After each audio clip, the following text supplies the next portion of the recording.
Berdasarkan hasil rapat dengan Dirjen Bina Administrasi Kewilayahan Kementerian Dalam Negeri tanggal 7 Januari 2026, hasil kajian dan surat Menteri Dalam Negeri Republik Indonesia tanggal 7 Januari 2026, maka saya sebagai Gubernur Aceh dengan ini menetapkan perpanjangan ketiga status tanggap darurat bencana hidrometeorologi Aceh tahun 2026 selama 14 hari ke depan terhitung sejak tanggal 9 sampai dengan 22 Januari 2026.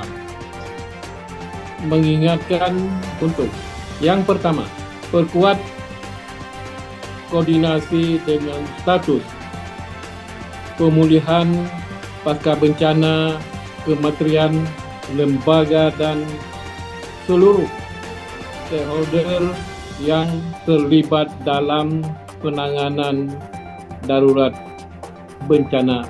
Yang kedua, segera lakukan pembersihan lingkungan, pemukiman, penduduk, sarana ibadah, sekolah, pasar, sawah, dan kebun warga yang terdampak bencana.